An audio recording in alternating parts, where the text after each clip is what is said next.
Welcome to my garden. Not so long ago, the garden was a means of survival. Vegetables, as the tomatoes and cucumbers, were planted for food. Herbs were planted for medicinal purposes and seasoning. When I was a child, I remember my mother sending me into the garden just before dinner to cut off some chives. And flowers were used for color and insect control, like the marigolds. Now, David Burpee claimed that he turned the marigold from a scrawny flower with smelly foliage into the Cinderella of the garden. Now today, you can press marigolds, you can dry them for potpourri, and you can even candy them for cake decorations.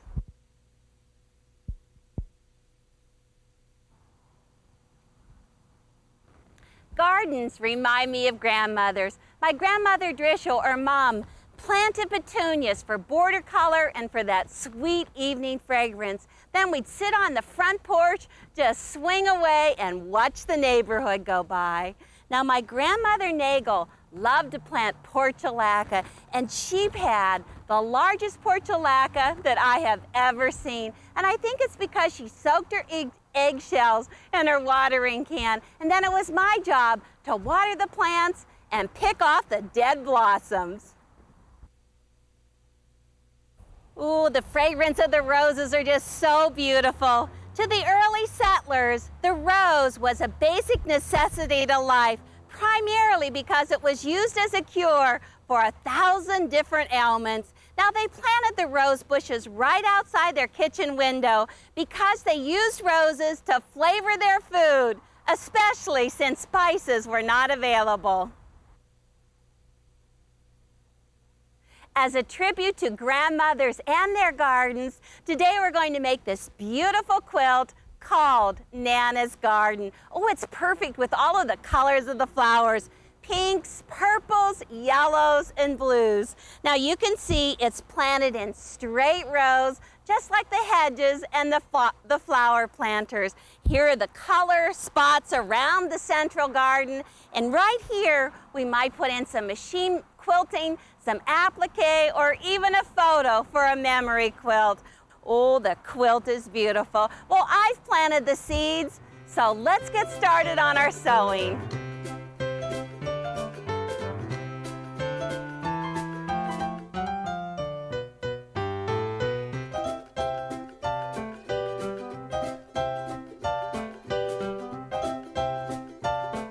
I'll get to these flowers later, but first I want you to see this beautiful Nana's Garden. I made it out of all of the colors of the flowers, the fuchsias, the purples, the yellows, the blues. It's just beautiful. Now the block itself is set on point, and then along the outside edge, it's just really a half of a block, and the corner is 1/4 of a block. The whole quilt is surrounded by that beautiful rainbow border. Now Cynthia and I machine quilted this one with a little free motion quilting right in the center. Now this one, Mackie made. It's so zesty and peppy. It's made completely from scraps, and you can see, oh, she just used all kinds of different fabrics, the darks, the mediums, the lights, and then right here in the center, it joins together with the cornerstones. Well, I also want to show you several different variations, and this is one of them. Ann Deese made a wall hanging size quilt, and then she framed it with a border, and then added some beautiful applique flowers around the outside edge. Oh, there's so many things to do.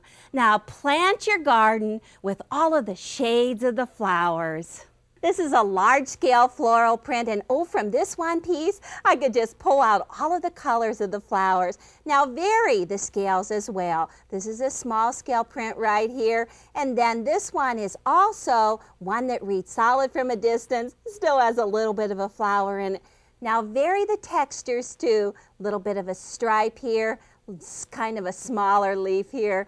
They look great. Now those are 1/8 yard pieces. You can use scraps, but if you need to go out and buy some pieces, go for 1/8 yards. Now the background can be varied as well. I'm going to be using yellow, the color of the sun. We're just going to let that sun shine in today, but you also might want to use a pale blue as this one, pale pink or a lavender, or perhaps the white on white or the muslin on muslin. They all make great looks. Now the block itself, right here, you actually cut the background after you get all of the sections sewn together. Now these are all 1.5 inch wide pieces. We're going to make 6 of those first, and then the corners come from 2-inch pieces. So let me just move this aside and get into that cutting. Oh, I've got a great stack all lined up.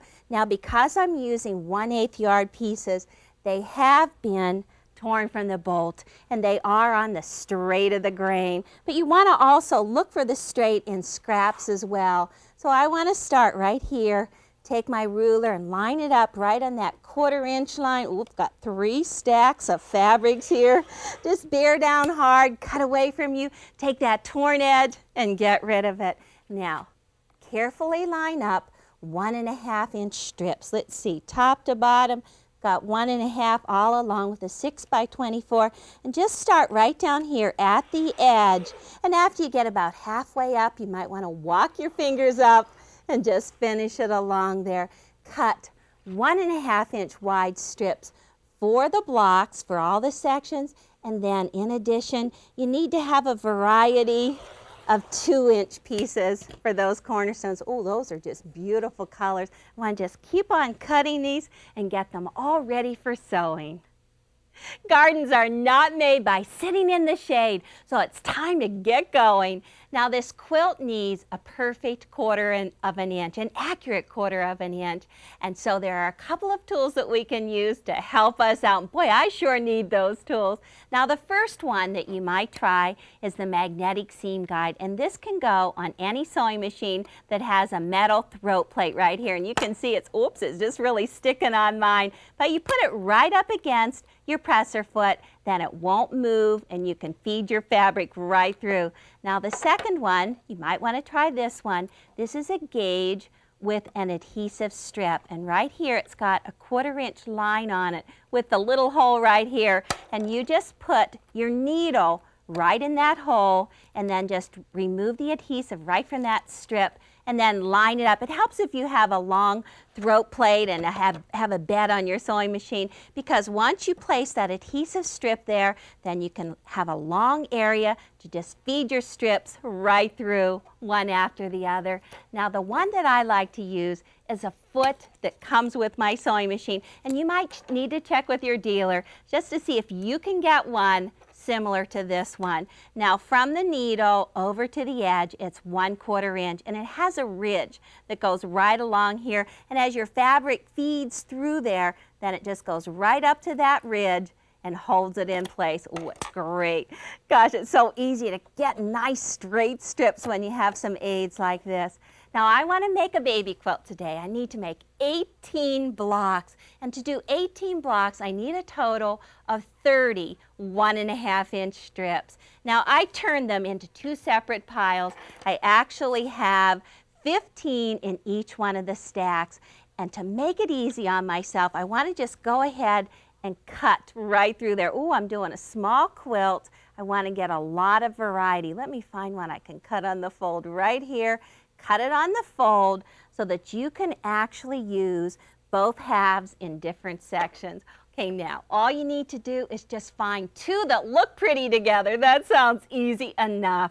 Now right here, I'm going to just start with the top. Actually, I like those. They look great together. So I'm just going to flip one right onto the other. Line them up at the top. Always have one straight edge at the top, because you know the bottoms may vary with different lengths of fabric, different seams.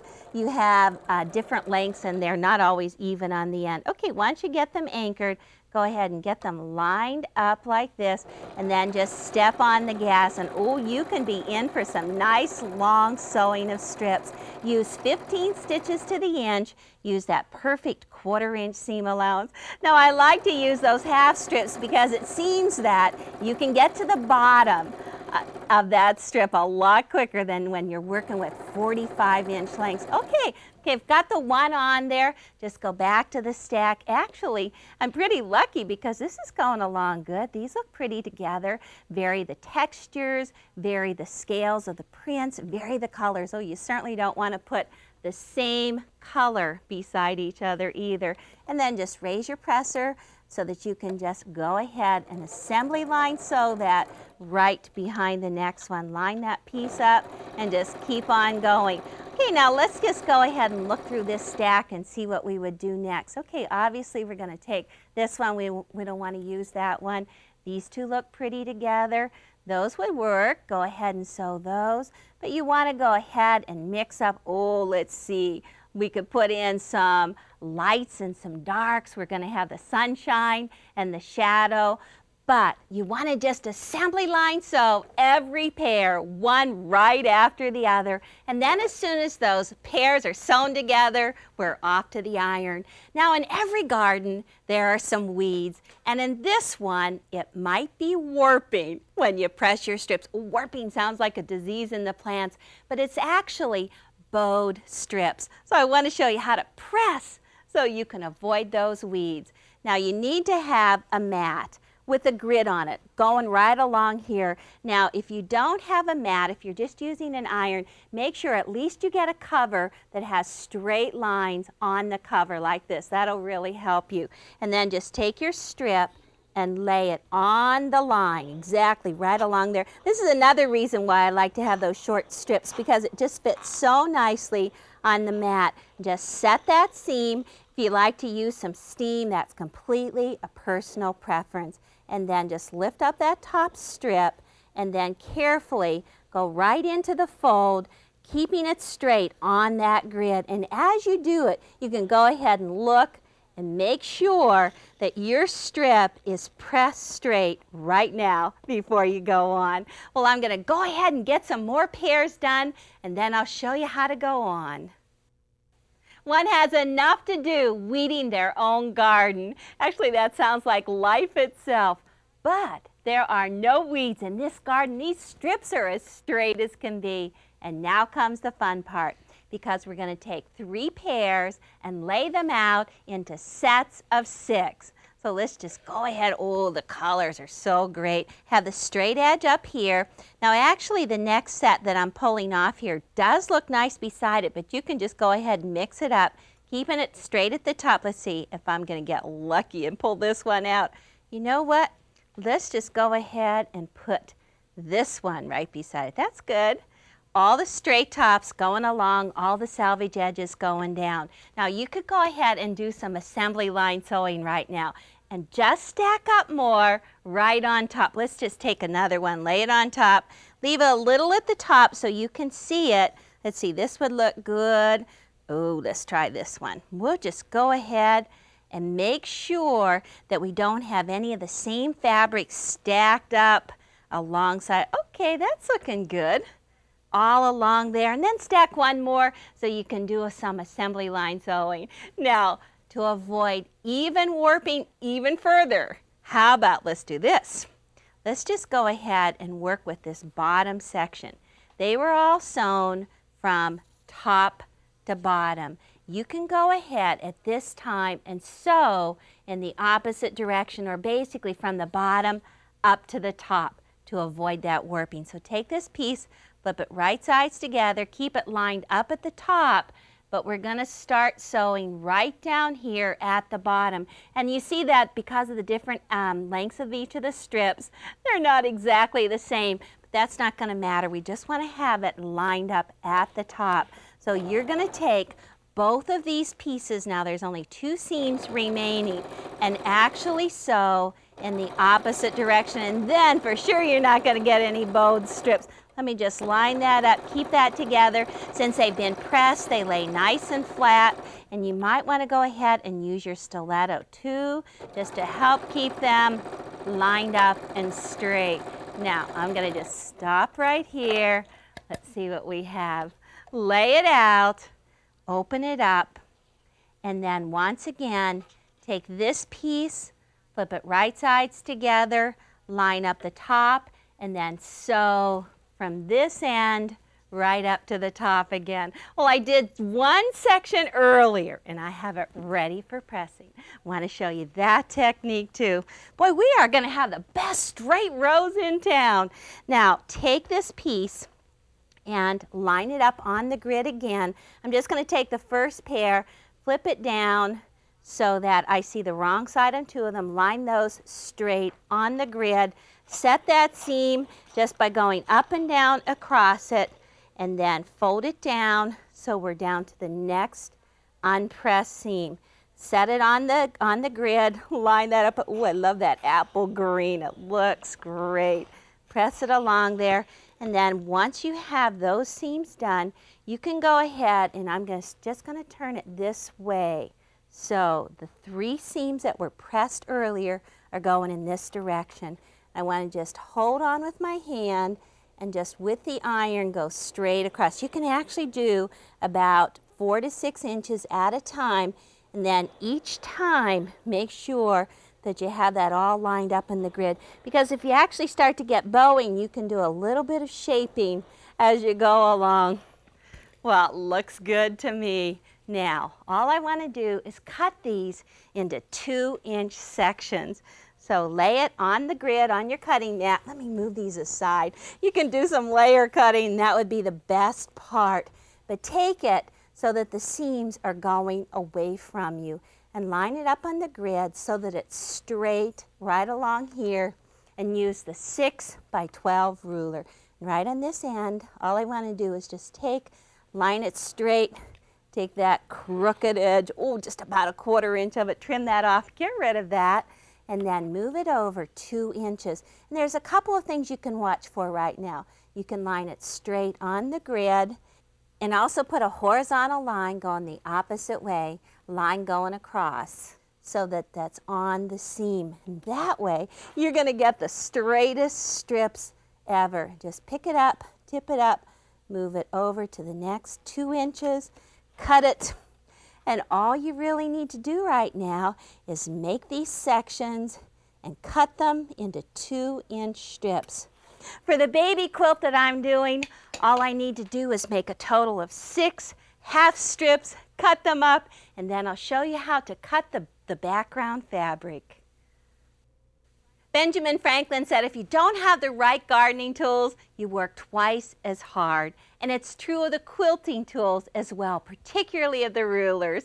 Now, the first thing I want to do is take the 6 by 12 ruler and measure this section. I have one left over that I didn't cut up, because the width of this is going to be the size that we cut the background fabric in. Now, the ideal measurement would be 6.5, but actually it looks like mine is really 6 1/4, depending on the way the seams were pressed and such. So measure your section in a couple of different places, and that's the width of the background. Now, most of the rulers are only 6 inches wide, but the ruler cutter combination tool is 6.5 inches wide, and that's why it's particularly helpful at this step. So I have a straight edge along the left. I have it lined up at 6 1/4. Oh, perfect. So just bear down and cut away from it. And actually, I need to cut a couple of these. For my background pieces, I need to have a total of 18 of them. Let me just cut one more, and then I'll do some layering with this. Oh, this is just going to have to get cut in a minute. But once you have them cut in one direction, go ahead and line them up and trim off that selvage edge. Oh, let me get this straight here. Move it around. And actually, you can use the grid too, whichever you would like. But line it up straight, trim off the selvage edge. Ooh, got that straight going the whole way. Get rid of that part. Line it up one more time, 6 1/4 inches. And actually, I need a total of 18 of these, but you know me, I'm always on the rush.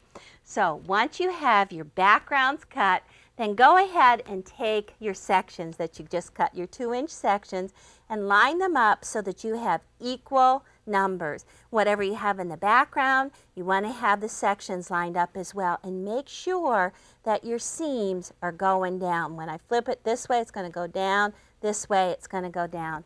So just get a good stack. Oh, mix them up. You don't have to have all the same ones there. And now comes good old assembly line sewing. Line them up on the edge. Same 1/4 inch seam allowance. Hold on to those threads. Oh, there's nothing worse than the machine eating the piece. Oh, I almost thought I was going to lose that. Get your stiletto. Hold on to the opposite end.